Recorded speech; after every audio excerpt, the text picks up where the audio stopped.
Investing, something that so many of us love to do and spend a whole heap of time doing, right? And the thing is that there's an infinite amount of ways in which you can do so.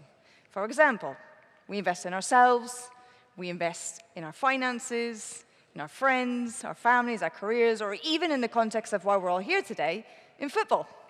And the question then is, how or even where? Now, the good news is that there's a whole wide range of ways in which to get involved should one want to. Anywhere from club investments to sports tech, to multi-club ownership, to sustainable investments, as we've been hearing about at length between yesterday and today. So to find out more, in partnership with Sen Ferrero, we'll hear about the trends of global investments, the rights, the lefts, or the middle, where it is that global brands are looking to invest. So please, give it up for your next speakers. Julio Sen, once again with us back on day 2, Managing Director and Founder of Sen Ferrero Sports and Entertainment. Gregory Carey, Managing Director at Goldman Sachs. Tony Alcazar, CEO of SailGP Spain and Córdoba, CF Board Member. Misha Sher, Global Head of Football at WPP Sports. And last but not least, Simon Howard, making a grand entrance as well, Partner, Mergers and Acquisitions, Transaction Services at Deloitte, your moderator. Have fun, enjoy. Thank you very much, and buenas tardes a todos. Good afternoon, everyone. We've got an excellent panel coming up. We're very privileged to have people that have been working in brands and investment in sports for very many years. So I think this is going to be quite an interesting panel. We've got lots of interesting insights to go through.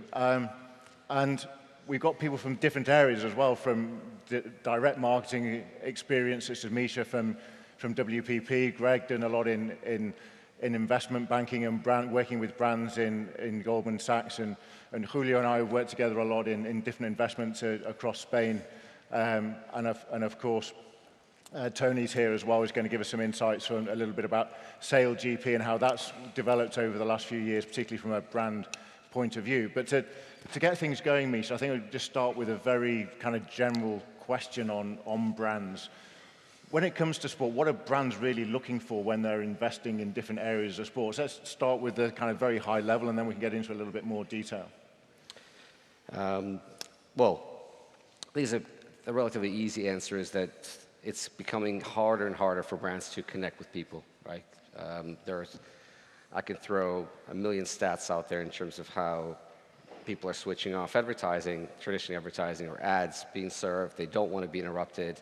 And the younger the audience is, the higher that number is. So clearly that means that brands need to show up where people are spending their time. A lot of people are spending their time in things that they're passionate about, so sports, music, film, and other areas of interest and other areas where lots of people come together. So, sport in particular is a big focus because it's unique in the way it brings people together. It's unique because it's live. It's unique in the way that people, I guess, interact and engage with brands in that particular environment. So they're easier to, target, in that environment. So, what brands are looking for are ways to sports and properties and rights holders where they have the opportunity to embed themselves in that moment, in that story, in that experience, and hopefully as part of that go far beyond just logos, because that doesn't really do much anymore either unless no one knows anything about you, but really enhance that experience and become part of something, the way that Coca-Cola or Heineken or some of the other partners that we see are interacting in that space. All right, so Tony, maybe coming to you with some fairly recent experience of a fairly new regime or sport that has taken a slightly different focus when it comes to brands and building up. And this is SailGP, and congratulations, by the way, on the win in Los Angeles not long ago. It's fantastic, and I do encourage people to go and look at SailGP on the web, because it's an amazing event. But how do you interact with a kind of a new kind of sport, not necessarily a sport, a new way of looking at sport, and how do you interact with the different brands coming into it? So, this is our fourth season. So we just start the fourth season. We start with 6 events. We're going to 13 events this season. And the way we look into sailing, in a way, was a little bit boring. It was difficult to see, to appreciate, to understand. So what we are trying to do, and I think we are succeeding to do, is to a little bit democratize sailing to everyone, to make very simple to understand. So we change a lot of the aspects of the traditional sailing. So we don't say knots. We talk about kilometers and hours. We don't talk about skippers. We talk about the pilots. We don't talk about regattas. We talk about races. So in terms to communicate to the new audiences that they are not very familiar with sailing, we make them their life very, very simple. Also our races are very short. It's 15 minutes. It's very high adrenaline, high speed. It's 10 boats, 10 nations at the same time, going nearly 100 kilometers an hour. So we make it very excited, and it's full adrenaline. So having done this, we don't do the traditional production on television. We do our own production, etc. So it's very much focused to as an entertainment product. So we are reaching really young audiences that has no interest about sailing, but they want to be entertained. So we give the show, and it's really what we are achieving. We have a great growth on TikTok, Instagram, other channels, our own YouTube channel, etc. And the demographics we are getting and how we are growing in terms of with young audiences is really, really high. So for us, it's working the way we are doing. Also, sailing has been always a very fragmented sport. So just to have, you have the America's Cup, that was every 4 years or 3 years, and depends who wins. We don't know what's going to happen. But with this one, it's like Formula One. So we do all around the world. Every weekend is the same format. We do Grand Prix. We do Friday official training, Saturday and Sunday races. So it's very easy to follow and have continued interaction with the general public and the new audiences all year long. And why do you think that is, that different format and copying Formula One a little bit in the way it goes? Why would that be attractive to, you've got some great brands involved in SailGP, right? Why is that attractive? Is it just because you get more publicity that way and you can attract the younger audiences? I mean, for us, we come a little bit with the topic here is, we have different things. Yes, we have great brands. We have signed Rolex for the next 10 years. We have Mubadala as an investor, and actually as a sponsor. Also, we have Oracle near, so we have great brands, taking with that. Our objective, and I think after, even if we have not achieved it, we will achieve it by the end of the season. We want to be the most sustainable sport property in the world. So that's one of our prime objective. So for example, in SailGP, we have 2 competitions at the same time. So we have the normal racing, and then we have the Impact League. So the Impact League is a race that we do all the teams, and it's how positive the team, so how the teams impact more positively in the world. So we have sustainability, we have gender equality, we have a number of factors. We have an international panel that measure us, and they measure us everything. For example, for me to come here, if I come by train or if I come by plane, my CO2, my carbon footprint is measured. Everything is measured for us. The way we race, we don't, our food in the racing, so everything is measured for us. And then we have a complete list, and that's a complete ranking at the end of the year, and they tell us who we won. And that's a little bit what I see with the brands, what they're attractive. We have a new entertainment product that is a thrill, is adrenaline. Sustainability is an intrinsic part of our competition, of our teams. So it's something that, the values that we are bringing as the sport, it really is shared by a lot of the brands. So we are matching together. All right. And Greg, coming to you, just maybe a slightly different scale, right? But we were just talking earlier, and you've been involved in lots of branding of stadiums, right? What's the selling point for a big brand of getting involved in a stadium? How does that work, and where is the real value? How do you measure that? It's been a world that has evolved. So back when I financed Gillette Stadium for the New England Patriots, it was called CMGI Field, because the .com and the .com bubbles, they didn't even make it to the opening. And then you had a lot of the .coms, you had the durables, and so we've had a rotation. And then recently we've had the cryptocurrencies. People want to get their name out, who had to get their name out, who weren't known. You still have Crypto.com Arena. And, but it's interesting, I was just in Lyon this week, and Groupama is the naming rights. I didn't even know what Groupama was, but they advertise in sailing, racing, and they've done shorter naming rights deals there, but they get more acknowledgement from their naming rights of their stadium because of where it's seen than any other of their sponsorship. Now, some of it is branding. Some people want their branding to go with the type of club it is. You know, for example, Tottenham Hotspur still does not have a name on the stadium. They've had offers, but Daniel Levy has held up hitting that one. Jerry Jones in AT&T Stadium, he waited 3 years. But also, when you're the second, it's like this, you know, the second life, it's more expensive. There's a dilution if you're not that first brand. And what is it? Are you diluted if you're coming in after something was named something for a long time? So it's a very interesting, it's a very challenging market right now. You know, for example, I just went to the Sevilla match last night, playing without a shirt sponsor. You have 4 people in La Liga, they're playing in the Champions League.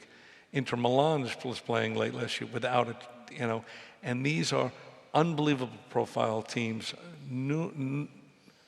enormous social media followings, and to not have it. So it's very, very interesting. As Misha was talking about, it's a very difficult market. Is it the right person, the branding with the right person? But it's a very cyclical market, and sometimes you have Spotify just named the renovation we're doing for Barcelona, you know, 20 million a year for 8 years opening, and during the construction time when they're not even in, they're paying.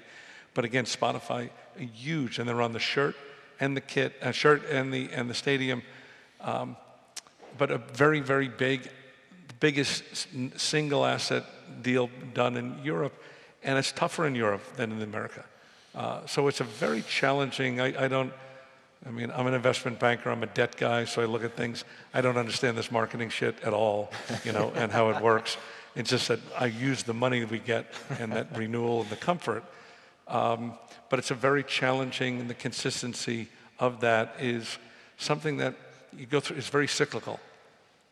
Yeah, and maybe just focusing a little bit on that interesting point you made about Tottenham, and without getting into the specifics of their actual situation. So you're saying that the first sponsor is so important, you can monetize it so much more than the second, that it's worth their while waiting. And so will a club like that be prepared to wait 2, 5, 10 years, or? Yeah. You know, it's interesting. I live on the Upper West Side of Manhattan, and even before the last COVID and the like, you know, 1 out of every 2 storefront was empty on the Upper West Side. Why? Because the real estate market said, all right, I'll wait for 2 years if I can get that 10-year lease, you know, and get that long term. And guess what? They waited, they're gonna wait for a long time now. So it's you know, it is that first name, it is at the right brand. The AT&T investment, they used to be in San Antonio, now they're naming, you know, the Dallas Cowboys, probably the most valuable sports team in the world, and that brand is a grand slam. But they waited, and the question is, for example, you know, somebody like a Roma played without a name on the shirt. They had offers, but they didn't, it was the brand association, and they didn't want to sully it with something because they knew the next one could be devalued. No, it's interesting. And Julio, you've worked with a lot of investors, particularly foreign investors coming into football in Spain, right? When you're initiating those conversations with investors, what's top of their mind? What's the most important when they're coming in? Obviously, monetizing an asset is obviously going to be important to them, but there's the whole reputation as well. There's the success factor for certain trophy assets. But when you're talking to these investors coming into Spain, what's the first thing that really comes to their mind, and what's most important for them? I think the most important for them is to invest in a sport brand, important strong brand. This is the first point. Maybe Goldman thinks the same when it's investing in Football Club Barcelona. Well, and it's interesting, we didn't brand, Goldman was the secret thing. We never advertised until 3 years ago. Now right. we're Formula with McLaren. Yep. Now we're the golf. Again, it's more to our client base, but we didn't advertise. We didn't have our name on the building. Yeah. you know, because we're afraid people would protest. Maybe it's absolutely different. In SailGP, the brands are looking for a competition to show them, to associate the value of his brands to the competition. In the case of the investors that come here in order to obtain profitability in these investments, it's absolutely different. Maybe there are two different stages. First, the teams in the second division in Spain, maybe it's important for them, because for the financial point of view, the spenders are the good investors in order to obtain profitability in 5-10 years. But the rest of the companies that come here, first of all, see the most important clubs. Real Madrid is not possible, it's not LLC. Barcelona is not, no yet is LLC. Atletico Madrid, yes, is the first one that is possible to invest in this club. Ares Capital and another international investors are coming here in order to obtain more sustainability models. But finally, they are, first of all, for me, my point of view is they are looking for a sport brand, first of all. Right. So let's take that a little bit further then, Misha. Greg mentioned some fairly iconic brands, global brands, you know, Spotify, Coca-Cola.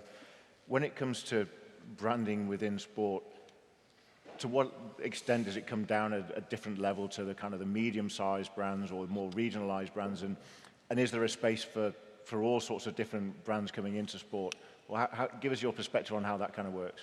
Oh, for sure. I mean, I think we often, and lots of people who don't work in sort of in the weeds often think, well, you know, there's all these sort of global deals. The reality is that almost every company that I've worked with, there might be global brands, but operate locally, right? So the types of invest or focused very locally or regionally. So, you know, if you see, yes, we have some Olympic sponsorships, or we have Champions League, but that's, you know, that's an exception rather than the rule. That's when a lot of different markets for a Heineken or for Samsung or whoever or Allianz, that's where they pool their money together and they say we're gonna leverage that property. But most of it, more often than, and in the case of you know, Tottenham Stadium, I know some of the or some brands that might have looked at it or some that they looked at, and they couldn't, you know, those companies didn't want to, you know, they didn't want to pitch in from their markets to say we're not going to pitch that from, you know, from APAC, or because we don't really see as much value. We'd rather invest in something that's local for us, that drives a lot of value, that's much more closer to our consumers, people where we can activate, and that's why so much of most of the sponsorship is localized. Where you activate is on a national level, not on the pan-regional or global. That's more, you know, sort of FIFA, UEFA. Yeah. But if you look at like the National Football League, yeah, because so many people in the United States, 80 million people watch 2 NFL games on a Sunday. So the brand, that exposure to that brand is such a national exposure, is why it's different. But as you start to go down the food chain, you know, the joke I always say, there's an old movie called The Bad News Bears, and Walter Matthau got them sponsored by Chico's Bail Bonds, you know, Little League team. You know, everything is ultimately local as you go down, and that's exposure. And some of it is almost investing at the community, you know, brand recognition, support that they're, you know, just like sponsoring a road. You know, here I'm sponsoring the local community to get it. Yeah. And the question is, what is the velocity of getting the return on that? Yeah, I mean, look, I think the beauty is that there is something for everyone, and the idea that, you know, you look at the NFL, it's huge. It's also incredibly expensive and incredibly saturated, right? So, you know, if you're not in it now, to try to invest in NFL, and then how much money you have to put behind it to see, you know, to actually try to cut through. And then you look at the Super Bowl. Yeah. You know, Super Bowl, a 30-second ad in the Super Bowl, which is where people tried to break through, is $1 million, $1.5 million. I mean, it's just no, it's much more than that. Yeah, it's but just that 30 seconds of fame, can you get yourself up? And then you have the traditional brands association. Yeah. So is there an impact of, you know, we've got a lot of new types of sports, and I'll get your perspective as well on this, Tony. Whether it's esports, and, you know, obviously we'll come on to women's sports, and I'm very conscious that we have 5 white males sitting up here, so we do need to get on to women's. Did you pick the panel? Did you pick the panel? Yeah. But is there that kind of, is there space for everybody, whether it's in esports, women's football, or coming down the food chain into different types of sports? No, definitely, and that's the beauty of it. Is I think 10 years ago, maybe longer, but yeah, I'd say 10 years ago, you'd always look, if you wanted to invest in something, you would have invested in mainstream men's sports, right? As football or Formula One, or in Europe, it would be NFL or NBA, in maybe Major League Baseball. But now, the opportunities, the world's changed, right? So you look at women's football, for example. You mentioned. I mean, it's incredible what we've seen just in the space of a couple of years. And I know Angel City were here yesterday. They didn't have a team 3 years ago, and now they average 17,000 in a market that has 11 teams. So it's not really. It's not a zero-sum game. It's not like they necessarily have to take people who used to go here and go. There's enough people to go after. There are plenty of audiences that are not being served at the minute. That's what they recognize. And you look at women's football more generally, you see a lot more families, because men's football has become so expensive. It's very difficult to take your family out. But you see other sports as well. You see. It's esports, or you see cricket coming up with different formats. You see them talking about sailing. Who would have thought that sailing, a few years back could compete with some of the bigger sports? But the reality is, people are interested and are exposed because of the way media is today. They're exposed to a lot more. They can actually experience and have a day out with a lot of these different properties, and it means that the opportunity for brands to get involved in different interest areas is far bigger than it used to be, because it was quite concentrated and the level of investment was really high. So how do you, in SailGP, Tony, how do you find that space then? Because you've been, not just the Spanish team, but the sport as a whole has been very successful in trying to find that space, and you're telling me how the number of people that go to the event in Cadiz, for example, is incredible. So how have you managed to find that space to get yourself, the sport known? I mean, at the end, it's a mix of things. I echo what Misha was saying. At the end, a lot of the young generation, the way they consume sport is completely different than most of us we used to consume. I used to go to the game or watch a football game and spend the 90 minutes watching the games. My 12-year-old daughter, he will not stay more than 10 minutes watching the same game, but he will watch the Kings League or they watch other sports. So the way they consume sports is completely different. The way we are trying to do is a little bit this. It's like trying to, more than doing sailing. Yeah, we do sailing and it's fun, but what we try to do is create an entertainment product. So just to create something that the people will be excited to watch. We do sailing, yeah, because it's exciting, etc. But at the end, everything is more. We say a lot of times we do sailing, but what we try to provide is pure adrenaline, pure emotion, and pure entertainment. And then we do it through sailing. So the formats, the way you communicate to them, the way you engage with the people, the sponsors, how you engage with us, and how we help through the sponsor. We engage with their audience, the teams. We have 10 countries right now. So from the States to France to New Zealand to Australia, so we become a global event. So we are doing a lot of things globally to be able to attract to an entertainment platform. Right. And just thinking about that global side, Julio, I mean, we've worked in smaller Spanish clubs a lot of the time, and then we get into the desire to get into the Champions League and expand in Europe and then global. And then we've also mentioned the other extreme of the NFL, which is a massive beast on its own, but in one country. I mean, is European football still going to be able to attract the same level of investment in the future as it always has? Is Saudi going to make any impact in that, do you think? Are investors turning their minds slightly away from Europe, other sports taking control, or is European football always going to be kind of the real cream? In the last 20 years, American investors come into the European leagues in order to invest first of all, in the British club.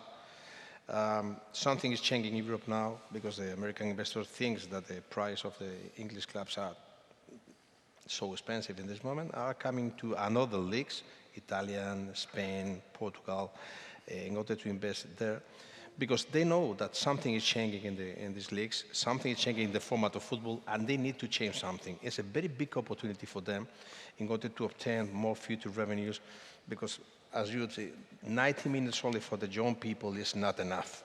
You have to change something in the format. We are at the beginning of this process, but I think the American investors, maybe the most important American investors coming here in order to obtain the control of the most important clubs in European leagues. And I think the future is there. But just on that point, you look at the major sports in the United States, your football, basketball, baseball, hockey, soccer. Baseball, the average fan 10 years ago was a 50-year-old white male. It's a 60-year-old white male now. They just changed the rules with the pitch clock. The games are now 30 minutes shorter, and it's creating a much better buzz and that whole attention span. So it's very, very interesting. But there are two global sports in the world. It's basketball, which is not very big, you know, from a commercial standpoint, especially in Europe, the EuroLeague, and football. Yeah. And football is massive, and it's not going anywhere. The fan base, the following. But the lack of investment, if you look at, I'm the king of stadium and arena finance, and I've financed almost all those ones. We're replacing stadiums that I financed in the 80s now in the United States. The average age here, the lack of investment, the lack of capital investment, that is really what's hurting, especially like a league like Serie A. Getting that done, getting through the government bureaucracy, because it still is the sport of the world and the following. I was also at the Barcelona-Real Madrid women's match, 91,000, but it's fascinating. It's families, it's a different advertising. Misha, this is just for you. It's that being on the ground floor of this explosion of the branding with that, the social, the better, the comfort, the safe. You know, I went to the Sevilla match last night, and they had the Lens fans in the cage, you know, and so they wouldn't get them. And it's just much more fan-friendly, but yet sponsorship's going to grow, attendance is going to grow, but media is going to lag. And the question is sustainability versus the prices. The new franchise in the United States in Boston, 53 million, and they're going to have 5 million of revenue. You know, so yeah. I'd like you to address that on the sponsorship side, because I think it's very key, because it's an unbelievable brand, a different audience, and being on the ground floor is a question. It's really interesting because, you know, at the end of the day, the most important thing that every advertiser, every brand in the world wants is to be connected, is to feel like they're part of culture, right? They're moving with the times. And if you think about why is women's football so popular now? Women have been playing football a long time. But why has it accelerated the way that it has over the last couple of years? Because we're at this sort of cross-section now where the development and the evolution of the game has collided with what's going on in culture, right? So elevation of women, celebration, empowerment, and all of that. So as a society, we think, hey, having women, giving them more opportunity, having more equality, living in a more equal world is what we want, right? So, and that's something that people can connect with. That's something that the brands want to be part of. They want to support that narrative. And when you invest in women's football, you invest in the world that your consumers want to live in. That's why all of that is happening now. We're seeing this, this huge momentum. And clearly, the people wouldn't go to watch the sport if just out of pity, because we just got to go and support it. The quality is really good. It's such a pure game. It's really good. I mean, I was in Australia, just now for the World Cup. It wasn't just the home nation that was selling out. Panama playing France, 45,000. Colombia playing Germany, 45,000. That's unheard of. 4 years ago in France, you wouldn't know the World Cup was on. So this is all happening, and from where I've been sitting, and sort of, I remember trying to tell brands, you need to be looking at women's sport. It's a great place to be. You've got to get in the ground level. Now that conversation has shifted completely. Now they're coming to us and saying, how, where should we be investing? What's the best way to execute? And some of the biggest companies, Visa, Google, MasterCard, they're all investing. But how bad is the women's team here win the World Cup, snatching defeat from the jaws of victory with the idiots from Reef, but affecting the brand of, Spain has the best women's soccer players in the world, and half of them didn't even play. How do you think that plays out, associating with brand with the noise? I think I often think about that. The people aren't going to make people aren't going to make that sort of connection. I think they just generally they look at women, they look at what's going on with the Spanish team actually, and as terrible as as some of that has been, they're seeing all of that as progress, right? This is like, hey, we are moving away from the old and into the new, and people want to be on that. They want to be on that train. Brands want to be on that train. Look, you had a terrible abuse scandal with NWSL in the Women's Soccer League and over the last couple of years. You would have thought this would have, with all this momentum in women's football in women's soccer in the U.S., this would have halted everything. No, it's been the opposite. It's been the opposite. They've dealt with it. So on the governance level, they've dealt with it with the owners, and the investment from everyone else, from the brand partners, from media partners, from everyone, from investors who are now buying franchises for 50, 60 million. What does that tell you? Crazy. Yeah. Yeah, it's interesting, right? The whole women's football is amazing how it's taken off, and you just said you were there. I mean, it could be very interesting to know more about the figures that the World Championships present to the people in order to analyze exactly what is the impact for the financial point of view, the brand's point of view of the women football in this last World Championship. It could be very interesting for everybody. Right. And then I'm obviously English. You can tell by the accent. My wife's Spanish. She did actually say to me the other day, it might have been better if England had won the World Cup, given everything that's happened. But we did have a bit of a battle at home on that Sunday, watching the World Cup final. But to your point, I can't imagine, we didn't watch it 4 years ago. We weren't as involved. So just maybe expand a little bit on the experience that you had down there at the Women's World Cup. How did it feel compared to 4 years ago or other tournaments? I mean, you couldn't miss it. I mean, that's the thing. If you landed at the airport, it was everywhere. It was at the arrivals, it was in the taxis, it was in city centers. You had high rises with women, with female footballers, on them. It was, you just knew it was in the newspapers, it was on TV. So I think I appreciate that on the ground. Maybe the experience was different than it would have been, back home. I don't know what it was like here, what it was like back in. My understanding is in the UK, it was also in England. It was also well covered, but it's just the level of enthusiasm. I was quite blown away. Again, to my earlier point, just to see the quote unquote neutrals, turning up and watching these teams play. I mean, with all due respect to to Panama and so on. 45,000 people turning up. I mean, they could be doing lots of things with their time, but they're turning up and actually watching really good football, right? And having a great day out. To your point, it's about, it's not just about the product on the pitch. It's just saying, hey, we just came to this with a family of 4 or 5. We had a great day. Food was great. The atmosphere was great. The product on the pitch was great. Why wouldn't I want to do this? So, and I think that as we continue, what was clear to me is that just how much the level of play has changed in a relatively short space of time, because I was guilty of thinking, well, I think the format's too big, 32 teams. I struggled to think of, that many teams being competitive.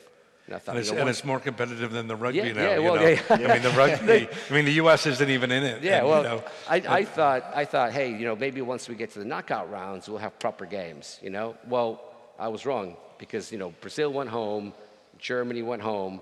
A lot of this traditional, strong. U.S. almost went home and then went home at the first knockout round. So you had 3 African teams going through for the first time. Morocco, South Africa, Nigeria, Jamaica. So we've seen, the level. And what was the final? What was the final? And UK against Spain. Yes. It's the first time that Spain receives and feels something like this in the women's football. And rightly so. That's rightly so. It's not an accident. They're world champions at under 17, under 20, senior team. They're obviously doing something well here in terms of investing in developing talent. The quality is unbelievable. They were worthy winners for sure. We could still be playing now. England wouldn't have scored. They're amazing. Yesterday was here. The president of the Spanish league was here, and speak about why it's so important to change the format of the competitions in order to improve the revenues. It's not only a question of more TV rights, it's not a question of the commercial brand, but it's important to change the format. I think SailGP is showing us that absolutely different, to make some different stage in Cadiz, and what is the next one in Italy? We're going, actually this weekend we go to Taranto in Italy, then we do Cadiz, we do Dubai, Abu Dhabi, Sydney, we go to Auckland, then we go to Bermudas, New York, so we go all around the world.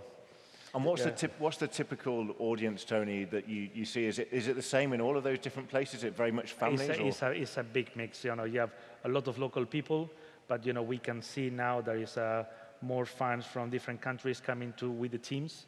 So this is something that is coming. But you know, I will say the majority is local people, or when I say local, is from the country. So the people, they come to see a great show. And you know, especially here in Europe or even in the States, we can see people traveling to go to these events. So this is something that, you know, we see that is happening. But to go back, we were saying before about the women's football. You know, I take my hat off SailGP, I put the one of Cordoba Football Club now. We have the first team, we have the first game of the World Champions in our stadium in Cordoba next week. And we are, you know, with all the situation, with the Spanish what happened, blah, blah, blah. And, but we can see the culture and the people in the city that are really looking forward for the game. We're looking this, you know, and then they're representing our country, and our country is more important than anyone. So, or the brand, etc. So at the end, we can see that, you know, we expect to have, if not a full stadium, nearly full stadium, but we can see from young generations, from the politicians, that are trying to support this women's football, etc. That is happening, and it's a change of culture, we are saying, and this is, we can see with the young generations that, you know, I went to women's football games, but it was, you know, driven by my daughters. You know, let's watch the game. It's like, okay, fine. You know, I go there and I see that is happening. So we really expect a big attendance next week in Cordoba, because it will be the first time the world champions will play actually against Switzerland. So that could be a good game.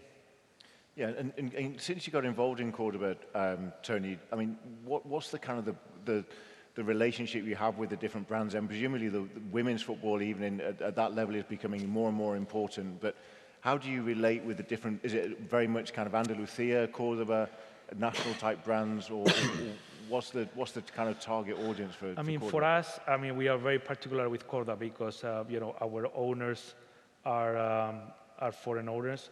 So we are foreign, but you know, it's true that we have a very local presence.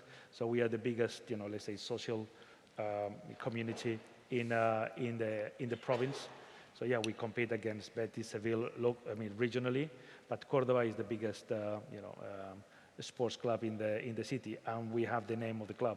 So a lot of the association with it is very local. So we have very big businesses that they support the club, etc. But we are trying to develop that. So we are trying to expand Cordoba. Cordoba, I think, one of the most tourist attractions cities in the whole of Spain. We have over 1 million people coming to this. So how we can embrace that, I can use the club also to be able to embrace and to be able to, you know, in a way, welcome all these visitors to the city.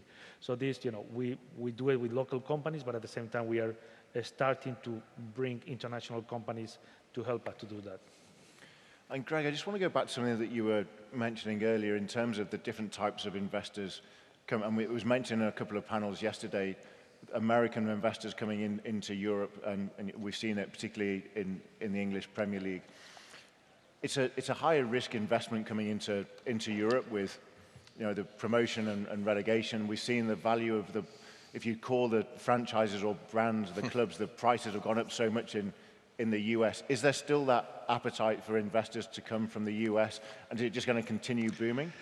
You know, we're going to go through, like anything else, you're going to go through cycles, and you have a little exuberance. But you also, there are more billionaires in the world today than there ever were, and there are all more of them in the United States than there are. And owning a sports team, but they're also like to go back to Al Gore, that he invented the internet. You know, they all think they can do a better job at what they created over here.